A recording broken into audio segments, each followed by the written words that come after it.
as NFL free agency kind of heats up, or actually, I guess, boils immediately, Calvin Ridley remains, in my opinion, one of the smarter signings. He's become eligible, I think, on March 6th for reinstatement, and now is actually reinstated for the Jaguars. Just an incredibly astute signing.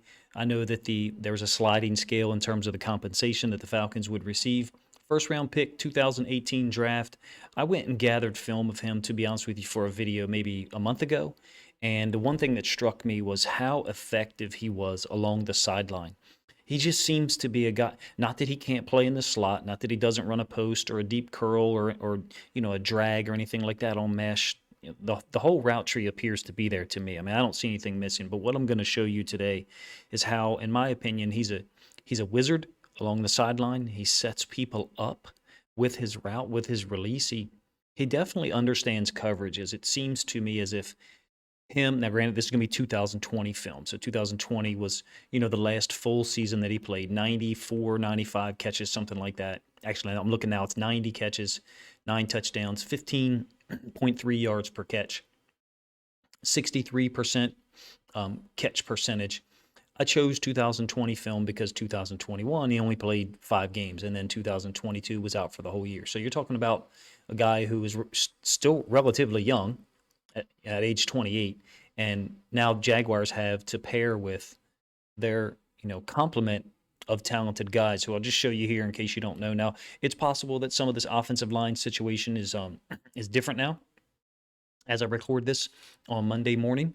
But the complement that they have with Ridley, Zay Jones, Christian Kirk, and then Evan Ingram as a tight end to go along with Trevor Lawrence and Etienne, it's pretty amazing if you ask me. Their 11 personnel in a lot of ways with this group really is 10 personnel, which nobody bases out of. Nobody spends a lot of time in 10 personnel nowadays, maybe in obvious passing situations. But when you have a tight end the caliber of Evan Ingram, you're going to spend a lot of time in 11 personnel because he can give you what a receiver can.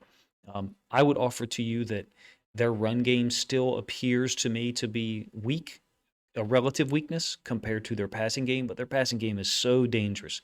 Teams are going to have to spend a lot of time and a lot of alignment trying to defend their pass game with the talent that they have, or just the talent, let alone the execution and the way that they design plays and run them in games. Of course, we know last year they gave Kansas City a tough game in the division round.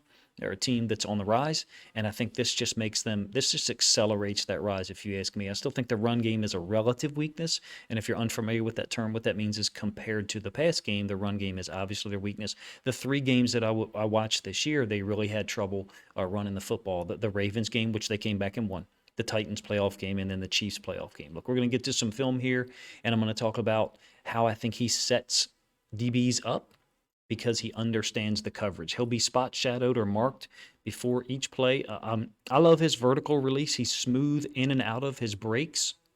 He's constantly pressuring the DB. Now you see you have off coverage here. He's constantly pressuring them with the threat of the vertical. Now you got Julio Jones down here at the bottom of the screen, who's being essentially bracketed by Jamal Adams in the corner. So they're double teaming him, for lack of a better phrase. And up to the top side, I think Ridley knows that where he's going. He knows he's going to the outcut. That's why he's trying to get this guy's hips turned. That's why he's trying to get this DB's hips turned facing this way to make it tougher or damn near impossible for that DB to turn back to the boundary, which you see is why he held. When you get the end zone angle here, you won't get a view of the route like you just did, but you'll get a view of the catch. I think he's better in contested catches and tight windows than I understood. A huge asset for the Jaguars. Some would say, well, he's not a big target. He's only 6'1", 195 or 6'1", 200. He's just classic, man. I feel like he's a guy. Some of you aren't going to get this reference, and that's okay. He reminds me of an old school basketball player, a Hall of Fame basketball player, who was quicker than you thought he was, stronger than people thought he was, a better shooter, he was just better at everything than he got credit for. The guy's name was Walt Clyde Frazier. He's a Hall of Famer. He's now an announcer for the Knicks. Calvin Ridley just seems to be a guy. You're going to miss part of this play here coming up, by the way. The Falcons' home stadium, when the dome is on a 1 o'clock game, you can see how bright it is and difficult to see the screen.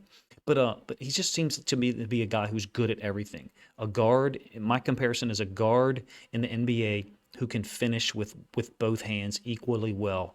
I love this route. The Cowboys certainly didn't. It's the post corner. for a touchdown. He's going to touch the pylon with the ball. A D tackle flashes in front of Matt Ryan's face here in a moment. Watch Ridley up top. Bring this route to the inside like the post, then bring it back to the corner. Ryan throws the ball because he understands that when Ridley is going to be open is going to be after he should release the football. Just an old school classic receiver, if you ask me, a guy who can operate outside the numbers and get you a lot of yards. There was post routes that I didn't show in this video. There was underneath routes, drags that I didn't show. I wanted to focus on his work along the sideline. I have him called a sideline monarch. It's because he played at Monarch High, by the way, in case you don't know, pretty famous football school. But look, he's more physical than people think. This is 2020 film, so this is against the Bucks, the year they won the Super Bowl. Down at the bottom of the screen, he's going to be pretty physical with number 23. Take him deep into the end zone, and then Ryan gets pretty far along in the progression for it being a 3-receiver route. Basically, comes back to him, toe tap, touchdown, bottom left side of the screen. You'll get the end zone angle. He's a huge addition to the Jaguars roster. I think that this really pushes them to the upper echelon of the AFC in terms of how dangerous their pass game will be. It'll be their job, in my opinion, to figure out a way to have the run game be maybe not equally dangerous, but improved efficiency and danger level with this grouping on the field. This is probably my favorite route. This is like a little stutter go that he turns into his patented out. And you'll see, again, he gets the DBs back to the sideline, butt to the sideline, like you get with a lot of quarter split field coverages. Not saying that that's what this is, but you get a lot of this with DBs nowadays, eyes on the quarterback, butt or back to the sideline, trying to make sure that no receiver outflanks them, meaning no one gets to their back. And in this case, he sells the vertical enough and then cuts it back to the outside. It's still a contested catch. It's not like there's a huge amount of separation. I love this stutter here into the go. So he's really selling this corner on the fact that there's a stutter and then go, okay, it's a stutter go. Nope, it's a stutter go out. He's open. There's a little bit of a hold. Again, it's a telltale sign that the corner, the sell on the vertical was good because the corner ends up holding because he's tricked, I guess. Play action, gets the linebacker sucked up. You can see that it's still not an easy, it's an easy catch in the NFL, certainly not for people like me and you. Look, I love his game, and you can tell by listening to me talk about him. I've got film from just 2020 queued up here. Same variation of what we're talking about, the vertical release to the top of the numbers, getting the DBs back to the sideline. You can see where he's bringing this to the top of the numbers.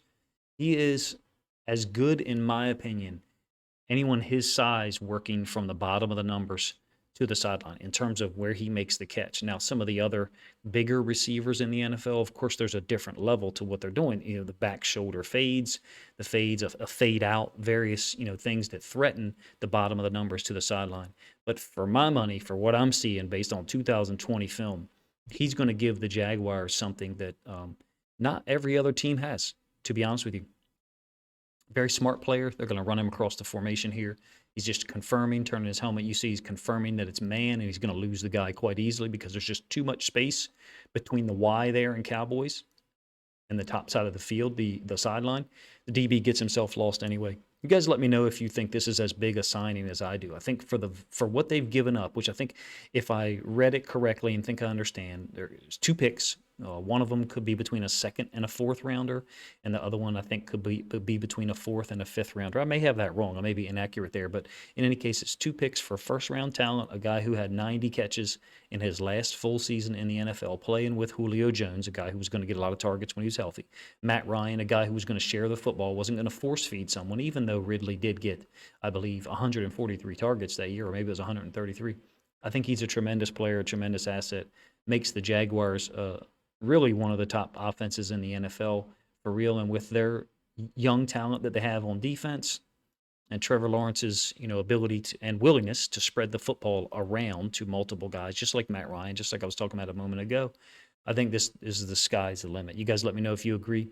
Calvin Ridley is not someone who I've seen a lot of film on the last couple of years, so a part of me was a little bit surprised here when I saw how effective he was from the bottom of the numbers to the sideline. How many of his catches were down in that area where he's beating outside corners and really just taking them to school in a lot of ways on concepts that that they're trying to look at the quarterback while they're getting their butt to the sideline in a lot of these quarters and split field coverages, and he's taking advantage of it. As soon as their hips are turned with their butt to the sideline, he's taking things back to the outside, whether it's a speed out, whether it's a deep out, whether it's a deep comeback, that stutter go out that I showed you against the Chargers. One of my favorite players to watch film of, and unfortunately I got to move on. Like when there's free agency and there's the draft, you don't get to watch. I don't, the way I do things, I don't get to watch film of someone for like 2 weeks, 2.5 weeks. I kind of get to watch film in chunks, 3, maybe 4 days, and then I got to move on to the next objective or the next or the next project that I want to take on. You guys, let me know if you're as high on the impact he'll have with the Jaguars. I don't think rust will be an issue. I really don't.